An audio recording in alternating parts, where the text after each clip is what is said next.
Today I'm going to tell you about a story that involves a $1 million heist, a professional flutist, Charles Darwin, black market dealings, and fly fishing. Sounds like a pretty obscure plot, but this is not a work of fiction. It's actually the true crime story of The Feather Thief by Kirk W. Johnson. Hello, I'm Mandy Sprague, and today we're talking narrative nonfiction on The Book Spot. I often talk about podcasts when I'm describing what narrative nonfiction is.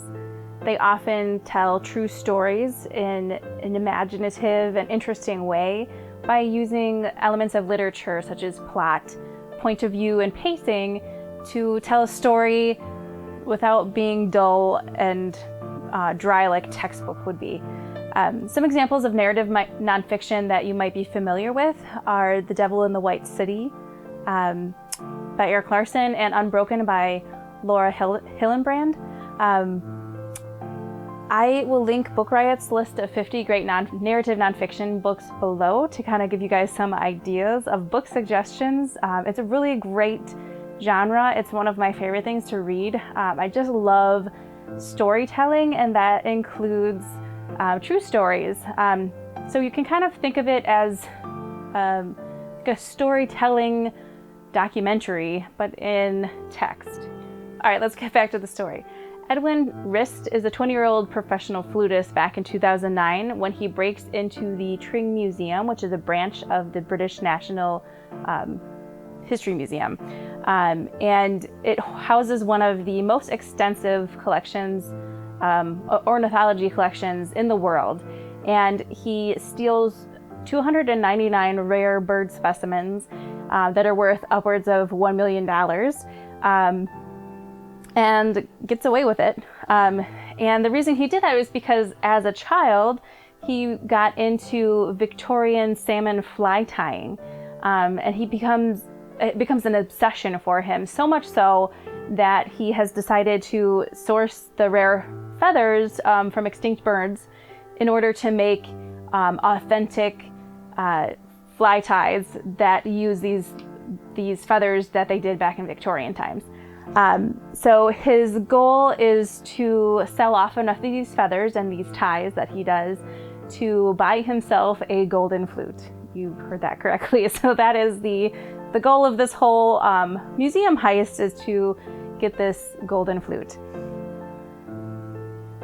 So Johnson, the author of the book, he learns about this story as he's getting into fly fishing.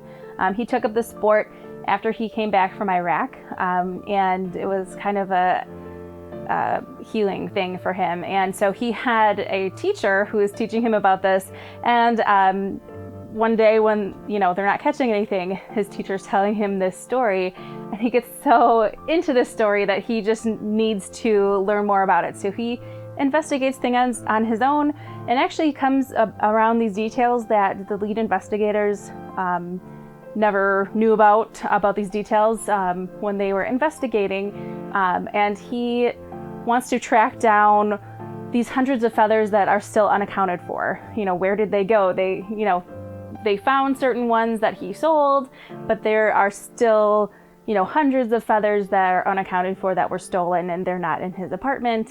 So it's just a really interesting story where he tracks these things down, and he inserts himself into the story, which doesn't happen very often with nonfiction, but he wants to try and return some of the stolen artifacts to the Natural History Museum as part of this exploration that he's doing.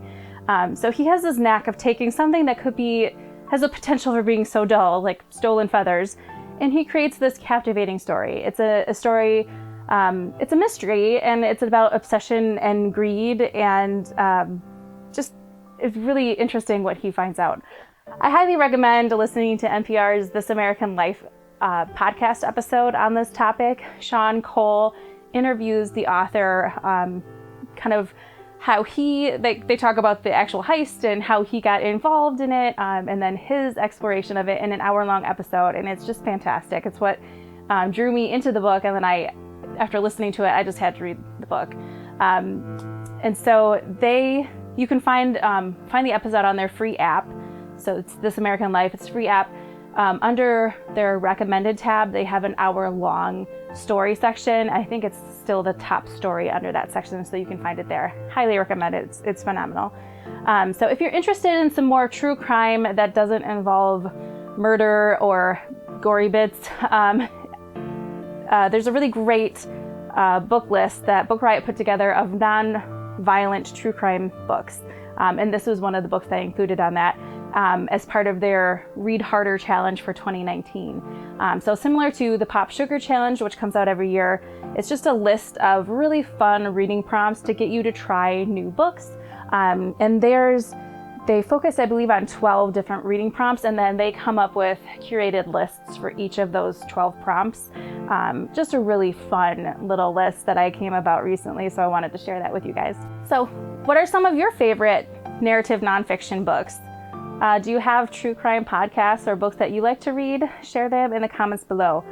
If you are interested by this topic and you haven't read a lot of true crime, we have a decent selection at the library. It's in the 300 section.